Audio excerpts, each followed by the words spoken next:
경제 이슈와 상식이 궁금하시다면 경제 유캐스트 오디오로 듣는 키워드 경제. 안녕하세요. 경제 유캐스트에 저는 파트하는 김 기자입니다. 안녕하세요. 저는 윤 기자입니다. 예, 오늘부터 좀 금융에 대해서 좀 말씀을 좀 나눠보려고 하고 있는데, 금융부터 시작해서 이제 투자에 대한 얘기도 좀 이제 좀 얘기를 하려고 해요. 예.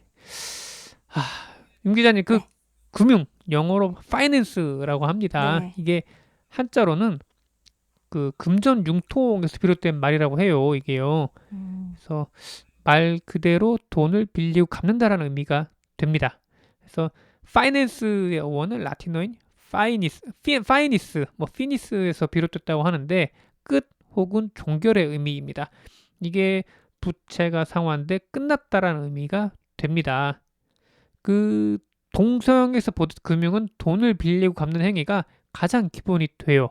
다른 말로는 돈의 공급과도 좀 관련이 있고요. 그 과정에서 신용이라는 개념이 생기고 이 신용을 토대로 채권과 주식 등 증권이 파생이 됐습니다. 또 증권은 자산으로서의 가치를 갖게 되는데요. 우리가 경제 생활하는 데 있어 기본이 됩니다. 금융이 없다면 우리는 물물 교환에 의존해서 살아야 할지도 몰라요. 일단 기업이 생산하기 위해서 자금이 필요한데 그 자금을 대주는 그 역할을 또 금융이 하고 있거든요. 이게 어떤 거냐? 공장을 지을 부지를 확보하고 기계 등의 설비를 갖추고 근로자가 고용을 해야 합니다.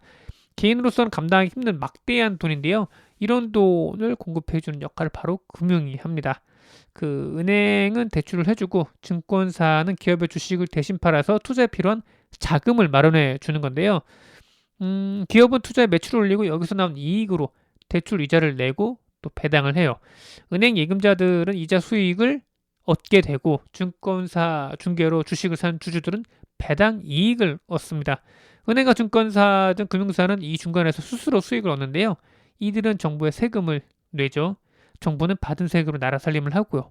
그러니까 생산과 소비가 활발해지면서 경제 전반이 활력 있게 돌아가게 됩니다. 경제가 성장하면서 각 개인의 소득이 늘게 되고 이는 다시 소비의 증가로 이어집니다.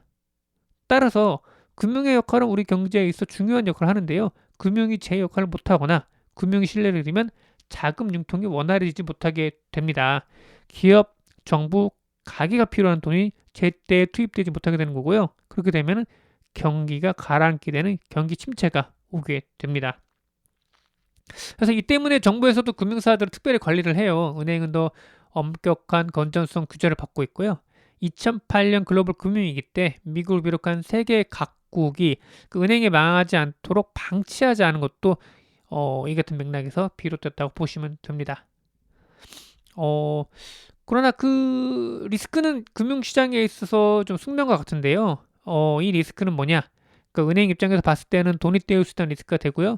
금융사들은 저리로, 그러니까 싼 금리로 돈을 빌려와서 자신들의 이익을 붙여 기업과 가게에 빌려주는 역할을 합니다. 이게 유동성 높은 현금이 얼마간의 시간이 지나면 수익과 원금을 받는 대출 자산으로 바뀌는 거죠.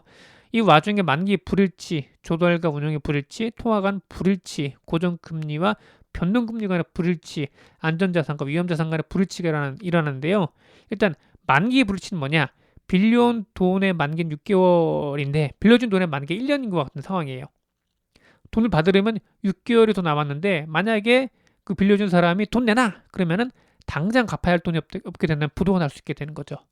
그리고 통화 간의 불일치는 뭐냐? 이건 환율에 대한 리스크를 뜻하는 거고요. 그 다음에 고정금리와 변동금리 간의 불일치는 뭐냐 하면은 이거는 대출 자산에서 나온 이자는 일정한데 빌려온 돈의 금리가 널뛰기를 한다면 금융사 입장에서는 부도 위험에 처할 수 있습니다.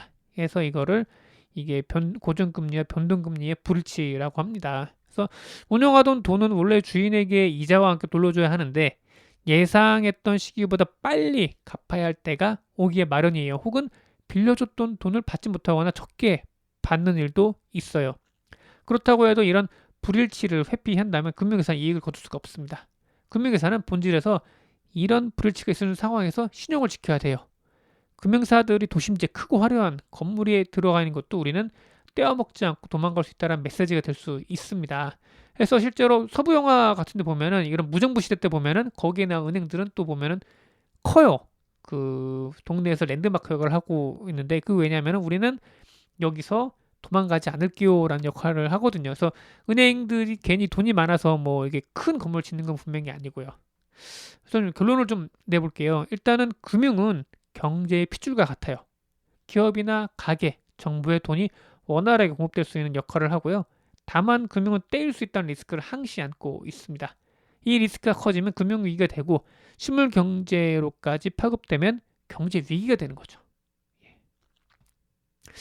오늘은 뭐 여기서 마치도록 하겠습니다. 네. 예, 들어주셔서 봐주셔서 감사합니다. 네, 감사합니다. 여러분의 구독과 좋아요는 큰 힘이 됩니다.